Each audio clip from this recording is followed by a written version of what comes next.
And now, our story continues. In Miles Memorial Hospital, Ricky Scanlon had regained consciousness. Going to his room to hear the boy's story, Dr. Paul, Jonathan Smith, and Virginia Martin had heard him accuse Dr. Paul's father-in-law of complicity in the bootlegging, perhaps of being the person who had abducted him. Dr. Paul and Virginia had been both shocked and surprised by Ricky's accusation. Jonathan Smith, realizing the potential danger of Ricky's information, pretended at first to be amused. But then, as Ricky pressed the charge, Mr. Smith had become angry, had termed the charge ridiculous, and insisted of Dr. Paul that Ricky be turned over to the sheriff. Ricky, answering Mr. Smith, had said, Sure, I know. You think you can get away with it, Mr. Smith? Make me look like a liar. Now, maybe it was Pop Walters who drove that car, or maybe it was you, I don't know. But I do know this. You're connected with the bootlegging in some way. I know you're the guy behind it. Well, Paul?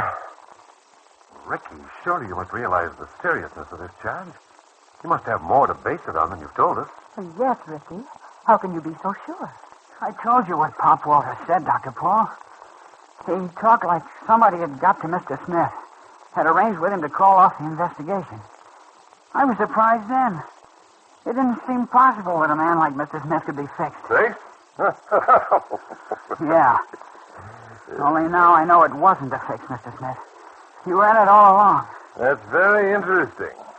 And then, when I got to his house, he put me to bed and gave me a glass of water, Dr. Paul. He didn't say it had a sleeping powder in it. He shouldn't have given it to me.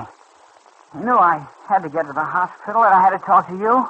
Well, Ricky, I'm inclined to feel Jonathan was thinking of you, but he thought you needed something of that kind. Certainly. You saw the condition the boy was in? Yeah. He was thinking of me, all right. He was thinking it wouldn't be healthy for him if I got to the hospital. Because he went to the phone, Dr. Paul, and called somebody. I don't know who it was, but I heard what he said. Yes? What did I say? Well, he was talking low. He didn't want me to hear. I don't remember exactly, but I know he said, your boy's here. And there's something about, it's a good thing he landed here first. I thought it sounded queer. Then he said, I'll keep him here. You'd better come right away. That explains it, Paul. I told you I thought that was what scared him when I called Sheriff Ellis. I imagine I did say something very similar to that. Your boy's here. I'm sure I must have said it. I held on until Ellis came. That was my intention. So that's where you got this crazy idea, eh, Ricky? You know it wasn't the sheriff, Mr. Smith. I'm afraid you misinterpreted Jonathan's conversation, Ricky. I know he phoned Sheriff Ellis. No, I didn't misinterpret anything, Dr. Paul. It was clear enough. And what about the investigation? The way Mr. Smith acted. Didn't it seem funny to you that he turned cold on us so quick? Certainly I was cold. Because I didn't think there was sufficient evidence to support the charge. And judging from the way it turned out, I was right. Now, look, boy. If you think I was the person who abducted you, how do you suppose I managed it? It could have been you just as easily as Pop Walters, Mr. Smith. Easier, maybe.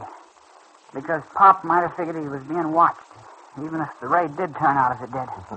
Yeah, sure. It could have been me, or maybe it was Miss Martin here, or the King of Siam. Paul, this is the most bare-faced batch of lying I've ever encountered. Please, Mr. Smith. I know Ricky isn't deliberately lying. If he's confused... If he's confused.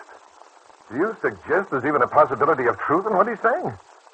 Paul, it's preposterous. I actually feel that I'm reduced to defending myself against this boy's charges. I'm sorry, Mr. Smith. I was only going to say, if Ricky is confused, I'm sure it's a misunderstanding that can be cleared up. Yes, Jonathan, I think we can get it straightened out without going overboard. No, it's a joke. I'm not trying to lie out of anything, Dr. Paul. I know you're not, Ricky. But it's unfortunate that you have this interpretation of what happened. I'd feel better if you saw it more clearly. Oh, let the boy make whatever accusations he wants, Paul. Can't make any difference to me one way or another. But he ought to realize it's going to make things a lot worse for himself. First, it was Walters he accused, just because he had a grudge against the old man. Because Walters threw him out of the store. That's a lie. Why, you... I read what Pop Walters said in the paper. It's not true. I never made any disturbance in his sweet shop. And now he accuses me. The one who's responsible for uncovering his dirty little deal and putting him where he belongs. You better stop this nonsense, Ricky. I read what Pop Walters said in the paper. It's not true. I never made any disturbance in his sweet shop. And now he accuses me. The one who's responsible for uncovering his dirty little deal and putting him where he belongs. You better stop this nonsense, Ricky. Just get you in deeper, that's all. You ought to have sense enough to know how people are going to take it. I don't care how they take it. It's true. You won't have them so bitter against you if you accept your own guilt and stop turning right and left and put the blame on somebody else. I'm willing to accept my own guilt, Dr. Paul. But what about the others? What others? You gotta believe me, Dr. Paul. Pop Walters did have the liquor there. He's the guy who hired me. Yes, Ricky, I do believe you. I'm convinced Walters got wise to the raid in some fashion. But so far as your accusation of Jonathan is concerned... Can you imagine me mixed up in a handy deal like that, Paul? Oh, dear. Even my worst enemies wouldn't believe it. No, Paul. If I were going to turn racketeer, I assure you that bootlegging in Elkhorn City wouldn't interest me. Of course, Jonathan. Ricky's suspicions are pretty fantastic. Okay, Dr. Paul. Maybe I'm wrong, but I don't... Paul, this is ridiculous. Frankly, I don't think it should be given the dignity of further discussion. The only sensible thing to do is to call Sheriff Ellis and let him take over. With a mind as twisted as this boy's is, there's no telling what he might try to concoct. Tell you, he's no good. Headed for trouble. The kind of a start he's got, I wonder what he'd be like by the time he's 21. Mr. Smith, please. You may feel your indignation is justified, but I hardly think it need go that far. Ricky may be confused, but he isn't deliberately lying. He doesn't have a twisted mind, and he isn't a hardened criminal. Well, he isn't in an enviable spot right now, Miss Martin. And he isn't in anything that wasn't of his own choosing. I'm going, Paul. I've had enough of this. Well, I suppose it can rest for the time being. Ricky's had enough conversation for a while anyway. Oh, the sheriff and the stenographer will be here before long to take a statement from you, Ricky. In the meantime, I think you better take things easy. Okay, Dr. Paul. Come along, Jonathan. Miss Martin. Is there anything you'd like, Ricky? I'll be back in a few minutes. No, thanks, Miss Martin. Oh, has Mavis called or anything? Oh, yes, Ricky. I'm sorry. I forgot to tell you. Your sister was here earlier with Mr. Duval. You were still sleeping. Oh, I see. Was she upset? Yes, but she felt better when she found out how well you were getting along. She'll be back. Okay. Now you try to get some rest. I'll look in again pretty soon. All right, Dr. Paul.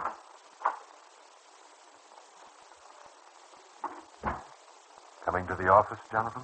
No, Paul, it's getting late. I'll go on home. I think you're making a serious mistake, Paul. Not turning the boy over to the sheriff. Well, I don't, Jonathan. We'll keep him here a while longer. All right, Paul. You're the doctor. Yes, either way you take it in this case. I'll see you later. Good night. Good night, Miss Martin. Good night, Mr. Smith. Got a few minutes, Miss Martin? Want to get a cup of coffee over at Dean? Well, perhaps I shouldn't right now, Dr. Boss. There's no one else to stay with Ricky. Uh-huh. Funny, Ricky feeling that Jonathan is mixed up in this thing. Yes.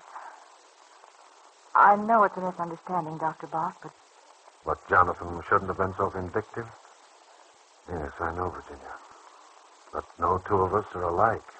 We all see things differently. We simply can't let the people here get that idea about Ricky, Dr. Boss. That he's completely bad, deserving of no consideration. I'm afraid it might happen. It's already happening, Miss Martin. But I intend to see that he gets an even break. There's far more good in Ricky than there is bad. It's this Walters thing that has me worried. Walter? Yes, I'm confident he's guilty, but how can we prove it? Dr. Bach, when Ricky first came to us, when he confessed. Do you remember what we told him? Yes, Miss Martin. We assured him the men behind this would be caught. Yeah, I don't know. Doesn't look very good. Somehow we have to keep that promise to Ricky. Jonathan Smith would like to protect Pop Walters, place the full responsibility on the shoulders of the injured Ricky, and get the boy out of the way. While his son-in-law, Dr. Paul, is correct that Jonathan isn't connected with the bootlegging, he has nevertheless been forced to cooperate. And Ricky's accusation has given him little peace of mind.